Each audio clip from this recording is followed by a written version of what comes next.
This is me going in the dead of night to one of Europe's most secretive cities. Did I have to travel in the dark?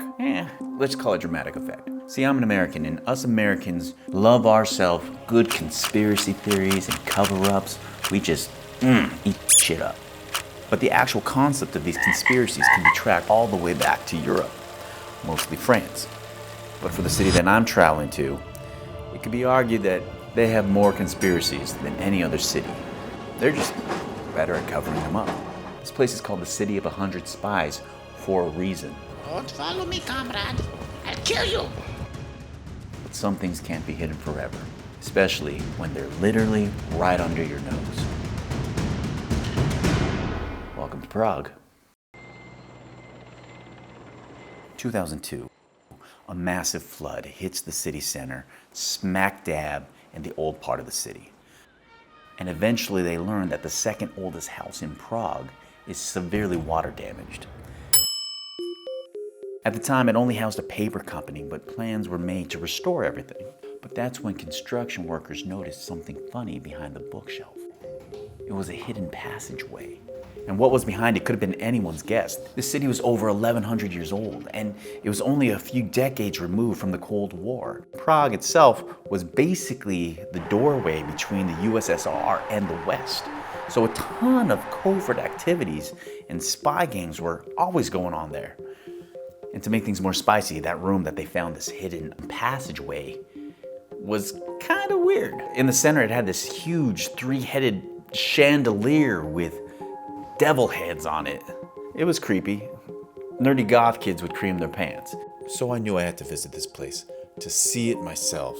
But even in a city with so much history, the actual room can be quite unassuming. But through the passageway, there was this labyrinth of underground tunnels, one leading to the city square, another to the castle itself, and one going to a laboratory. And from what they can surmise, all this was boarded up over 300 years ago. And this lab, it was a lab, like complete with weird chemistry glass, retorts, burners, a furnace. And if you saw this today, you would think you were in an episode of Breaking Bad. But they weren't making crack.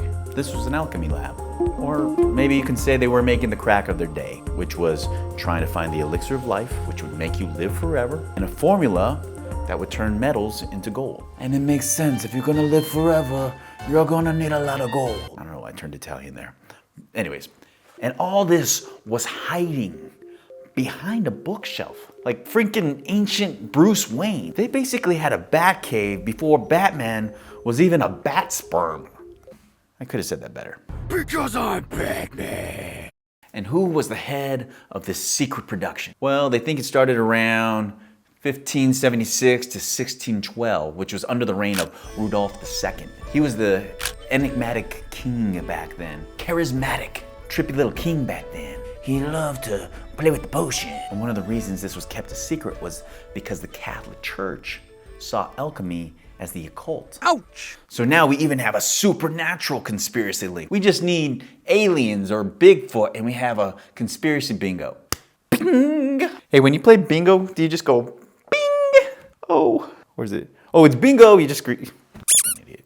You just scream bingo. And it's crazy to think that this entire network just starts from this tiny office in this old house. Well, fun fact, you can actually visit the house. It's a museum now, and you can see it for yourself. I'll put the link in the description. Check it out if you're ever in Prague.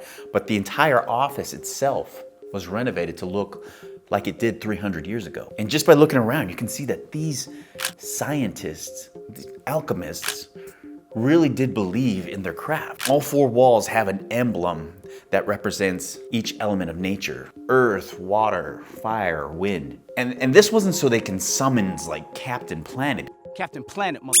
It was because they believed that all these elements completed the products that they were working on. Oh, and the three-faced devil, he's not even a devil at all.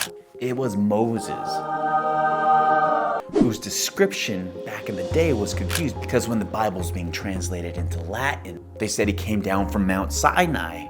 And the original Hebrew word described him as radiated or shone. However, it was mistranslated into Latin as having horns.